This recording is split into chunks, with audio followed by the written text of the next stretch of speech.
How often should you work out during Ramadan if your goal is to lose weight as a Muslim businessman or busy professional over the age of 30? 3 times a week. This is going to prevent you from overloading your stress hormones and overdoing it, which can actually backfire very, very hard during Ramadan. Your cortisol levels are already elevated, being that you're over the age of 30, under high stress from work and or business. And on top of that, we have the Ramadan stress on top of that. And we don't want that stress, that cortisol, to become too high, or it's going to mess with our metabolism, our appetite, and our testosterone levels. Rather, we want to get more out of less. We want to train smarter, not harder. And so 3 workouts a week, and then the type of workout and what time, let's talk about that as well. So we want to do body weight workouts, okay? You can hit the gym, but if you're going to hit the gym 20, 30% lighter, 50% of the volume that you normally would. But if that's going to be difficult on your schedule, which it is for most Muslim businessmen during Ramadan, just train body weight. Now, you could train body weight more often than that if you want, but the workouts will need to be shorter. It really just depends on your unique situation, but the general recommendation is going to be 3 times a week, whole body sessions. They'll still be very quick workouts. You're going to do 1 leg exercise, like squats or lunges, or an easy variation if you need it. Push-ups, you can do easy variation or harder variation depending on your level,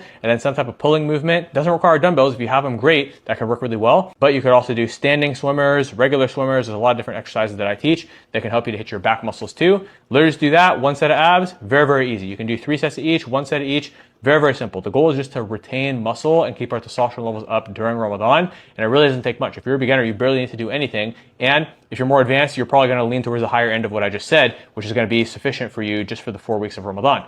And like I said, you could still hit the weights, but just make sure you make those adjustments because we don't want to overwhelm stress given your other stressors. And then of course, this needs to be combined with the right, nutritional protocol, which obviously, and I'll talk about the workout times too. In fact, this video is already getting too long, so just comment with the word Ramadan below and I'll send you my free mini course that goes through what are the best times to train during Ramadan, as well as what are the best foods to eat for suhoor, iftar, and for late night snacks if you have cravings. And inshallah, we've got 15 seconds left on this video, so comment those things, and I'll see you on the other side where I'm going to go a lot more in depth in all these different things because you deserve more than the 3-minute video to try to teach you what to do for all of Ramadan. So this is going to help a lot, inshallah. See you on the other side, inshallah. Assalamu alaikum.